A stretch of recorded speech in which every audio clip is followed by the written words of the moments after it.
লিছি আসতো তো কেন কইলে তো গেছে কই গেছে ভাই আইসা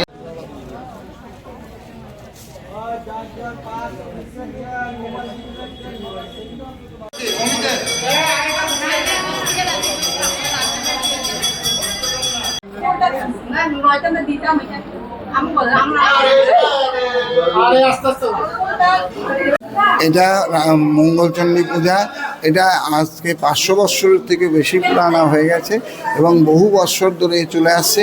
আমাদের রাজধানী স্থানান্তরের সঙ্গে সঙ্গে মার মন্দিরও স্থানান্তরিত হয়েছে এবং সমস্ত দেবাসন মহারাজ সরকারের হাতে যখন হস্তান্তর হয়েছিল, ত্রিপুরা হস্তান্তরের সময় সমস্ত দেবাসন দিয়েছিল, বলেছিল যে আমার দেবাসন যেভাবে চলছে এইভাবেই চলবে, কিন্তু এই মঙ্গলচণ্ডী মন্দিরটা দেয়নি।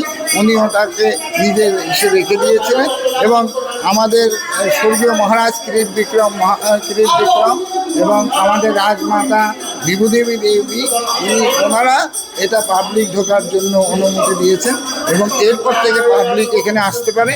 এর আগে পাবলিক এই অন্দরমহলে আসার নিয়ম ছিল না। এখানে শুধু রাজা মহারানীরাই এসে পূজা দিত এবং তাদের উদ্দেশ্যেই এবং তাদের মঙ্গলার্থে এই পূজা হতো এবং সবার রাজ্যবাসীর মঙ্গলার্থে এই পূজা হতো। আমার পরিচয় রাজ পণ্ডিত সমু ভট্টাচার্য, রাজনীতি ব্যবস্থা।